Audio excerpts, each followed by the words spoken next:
Good morning students.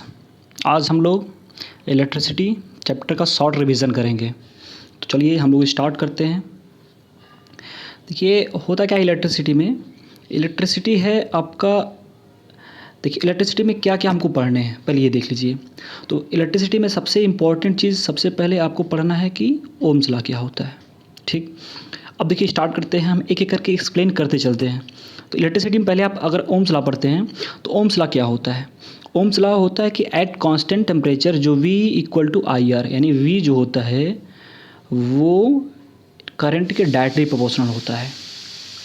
अगर directly proportional को हम लोग रिमूव करते हैं तो क्या आ जाता है, यहाँ एक आर आ जाता है जिसको हम लोग रेजिस्टेंस बोलते हैं, चलिए अब नेक्स्ट करते हैं। ओम्स लॉ ये मतलब ये होगा कि कांस्टेंट टेम्परेचर पे ही V equal to I R होगा। ऐसा नहीं कांस्टेंट टेम्परेचर ना रहे आप V equal to I R कर दें, तो ऐसा पॉसिबल नहीं है। चलिए ये ओम्स लॉ हो गया। सेकंड रेजिस्टेंस क्या होता है इसको एक्सप्लेन करते हैं। देखिए रेजिस्टेंस होता क्या है कि ओम, इसका यूनिट ओम होता है, और इसका फार्मूला क्या होता है, इसका फार्मूला होता है R equal to rho L by A, होता है। ठीक है, रो क्या है, यहाँ रो आपका रेसिस्टिविटी है और depends upon temperature and material. वो टेम्परेचर और मटेरियल पे डिपेंड करता है, कौन, रो। चलिए अब मटेरियल पे डिपेंड करता है, इसके लेंथ पे डिपेंड, जैसे आपने देखा कि रो आपका जो है रो यल बाई ए, तो जो रेजिस्टेंस होगा वो लेंथ पे डिपेंड करेगा, वो एरिया पे डिपेंड करेगा, और ये टेम्परेचर पे और मटेरियल पे डिपेंड करता है। तो चलिए नेक्स्ट करते हैं। अब पावर क्या होता है, अब ये ओम्स लॉ रेजिस्टेंस, यानी ओम्स लॉ में जो रेजिस्टेंस आता है वो उसका हमने डिफाइन कर लिया, उसका यूनिट क्या होता है, उसका फार्मूला क्या होता है, वो किस चीज़ पे डिपेंड करता है, ये चीज़ हो गया। अब देखिए इलेक्ट्रिसिटी में एक पावर की बात आती है। तो पावर क्या होता है, तो पावर कहता है कि पावर है जो इलेक्ट्रिक एनर्जी पर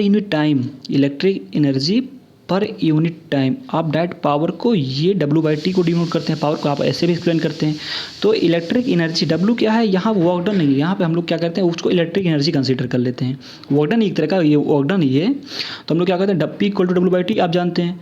तो होगा क्या कि पावर इक्वल टू W/T, तो हमने क्या किया electric energy per unit time, इसको हम लोग क्या बोलते हैं, पावर बोलते हैं। इसका यूनिट क्या होता है, इसका यूनिट वाट होता है, इसका फार्मूला क्या होता है, तो P equal to I square R होता है। फिर अगर आप क्या करें, अगर आप यहाँ से I को रिमूव करके B/R कर दें तो V square upon R square into R, तो क्या हो जाएगा, एक R से एक R कैंसिल, तो V स्क्वायर बाई R एक आपका बचेगा। फिर अगर आप डायरेक्ट करना चाहें तो P इक्वल टू VI, ये बहुत फेमस है, P इक्वल टू BI, ये आपको लर्न कर लेने हैं, क्योंकि डायरेक्टली क्या करता है इसका यूज़ हो जाता है, डायरेक्टली इसका फार्मूले का यूज़ होता है।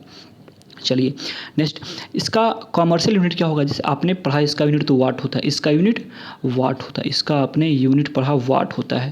तो इसका कॉमर्शियल यूनिट क्या होगा, जैसे आप लोग घरों में यूज़ करते हैं कॉमर्शियल, तो इसका किलो वाट आवर, इसको हम लोग बोलते हैं किलो वाट आवर, जो कि 1 किलो वाट आवर में 3.6 इंटू 10⁴ जूल होता है। चलिए नेक्स्ट देखिए, एक हाउस होल्ड सर्किट आता है, इसमें आपको पढ़ना है हाउस होल्ड सर्किट पढ़ना है। उसके बाद सर्किट डायग्राम देख लीजिए। ये अमीटर वो सीरीज़ में, हमेशा आप इस बात को ध्यान दीजिएगा, अमीटर हमेशा सर्किट में सीरीज़ में क्या होता है, कनेक्ट किया जाता है। और वोल्टमीटर हमेशा पैरेलल में कनेक्ट किया जाता है, अमीटर हमेशा आपका सीरीज में कनेक्ट किया जाता है। हम बता चुके हैं आपको कि एमीटर का काम क्या होता है, वोल्टमीटर का काम क्या होता है। देखिए स्विच जब ऐसे रहेगा तो ये क्लोज होता है, ये ऐसे रहेगा तो ओपन होता है। ऐसे कहीं अगर फिजिक्स में आता है तो आप समझिएगा बल्ब होता है, और जी कहीं आ गया तो इसको हम लोग समझते हैं गैल्वेनोमीटर। और देखिए वी ऐसे वोल्टमीटर को ऐसे डिनोट करते हैं, ठीक है, इसको वोल्टमीटर। अमीटर को हम लोग ऐसे बना देते हैं ताकि ये पता चले कि अमीटर ये से रीडिंग करती है। चलिए अब इलेक्ट्रिक पोटेंशियल क्या होता है, इलेक्ट्रिक पोटेंशियल क्या होता है, work done to move a unit positive charge. देखिए क्या होता है, किसी इलेक्ट्रिक फील्ड में एक यूनिट पॉजिटिव चार्ज को एक प्लेस से दूसरे प्लेस में ले जाने में जो वर्क डन होता है उसको हम लोग क्या बोलते हैं, वही हम लोग हम लोग वही इसी को इलेक्ट्रिक पोटेंशियल बोलते हैं। चलिए, तो डिफिनेशन क्या होता है, work done to move unit positive charge electric field के अंदर वर्क डन एक प्लेस से दूसरे प्लेस तक जलाएं जो यूनिट पॉजिटिव चार्ज को जो वर्क डन करना पड़ता है वही हमारा क्या होता है, इलेक्ट्रिक पोटेंशियल होता है। इसका यूनिट क्या होता है, इसका यूनिट वोल्ट होता है। फार्मूला क्या होगा, V इक्वल टू W/Q। जैसे अभी हमने बताया कि जो इलेक्ट्रिक पोटेंशियल होता है work done to carry a unit positive charge from one point to another point in electric field is called electric potential. चलिए, इसका फार्मूला हो गया। कैसे मेज़र करते हैं, वोल्टमीटर से, जैसे आपने बताया अभी।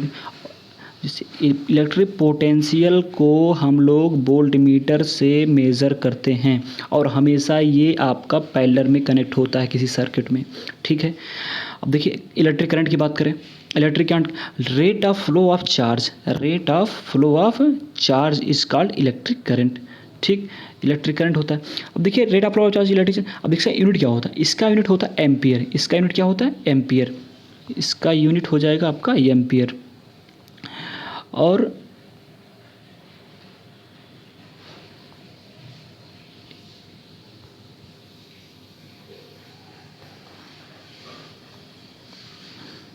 इसका यूनिट हो जाएगा एम्पियर आपका। फार्मूला क्या होता है, I equal to Q/T। I equal to क्या हो जाएगा, Q/T। I equal to Q/T, इसका क्या हो जाएगा फार्मूला। अब देखिए हमने बोला है rate of flow of charge, ये रेट नहीं, ये रेट आपका टाइम के साथ चार्ज का जो फ्लो होना है उसी को हम लोग क्या बोलते हैं, इलेक्ट्रिक करंट। तो यानी आपका rate of flow of charge क्या कहता है, उसका फार्मूला आपका ये हो जाएगा। अब इलेक्ट्रिक करंट कैसे मेज़र किया जाता है, अभी हमने बताया इलेक्ट्रिक पोटेंशियल वोल्टमीटर से मेज़र किया जाता है और आपका इलेक्ट्रिक करंट क्या होगा, अमीटर से मेज़र किया जाता है, जो कि हमेशा सीरीज़ में हम लोग कनेक्ट करते हैं। चलिए, अब बात आती है heating effect of current. Heating effect of current क्या होता है, देखिए हीटिंग इफेक्ट क्या होता है, अमाउंट ऑफ हीट, जितना आप क्या हो अमाउंट ऑफ हीट आपको यहाँ से H इक्वल टू VIT भी होता है, आप इसको लर्न कर लेंगे। और अगर आप BIV को अगर रिप्लेस करते हैं IR से तो क्या हो जाएगा, I²RT हो जाएगा। तो यहाँ से भी रिमूव करके आप क्या करेंगे, यहाँ से आप V²/R × T ये भी कर सकते हैं, हीटिंग इफेक्ट। अब हीट इन वर्क, अब देखिए हीट, मान लीजिए हीटिंग इफेक्ट क्या होता है पहले जान लीजिए। हीट क्या करते हैं, किसी बॉडी को हीट करने में जो वर्क डन करना पड़ता है, ठीक है, heat in work to work, तो क्या होगा, इलेक्ट्रिक हीटर, जैसे देखिए इलेक्ट्रिक हीटर है, फ्यूज़ है, बल्ब है, ये सब क्या है, हीटिंग इफेक्ट ऑफ करंट है। ये सब करंट की वजह से हीटिंग इफेक्ट है, ठीक है। अब देखिए यहाँ नेक्स्ट चीज़ देखिए आप कि सिस्टम ऑफ रेजिस्टेंस। अब सिस्टम ऑफ रेजिस्टेंस की बात किया जाए तो रेजिस्टेंस आपके एक होते हैं कनेक्ट किए जाते हैं सीरीज़ में और एक पैरेलल में कनेक्ट किए जाते हैं। तो सीरीज़ में क्या होता है, सीरीज़ में सभी में करंट क्या हो जाता है, सेम होता है, सभी में करंट क्या होता है, सेम होता है। और पोटेंशियल डिफरेंस सबका डिफरेंट होता है, ये सीरीज़ की बात कर रहे हैं। और पैरेलल में क्या होता है, सबका करंट अलग अलग होता है, सबका सेम नहीं होता है, क्योंकि करंट यहाँ से निकलेगा I1 जाएगा, इसमें I2 जाएगा, I3 जाएगा। तो इनका पोटेंशियल जो होगा दोनों का, तीनों सर्किट का, तीनों जो रेजिस्टेंस है इनका पोटेंशियल सबका सेम होगा, बट करंट इनका सेम नहीं होगा।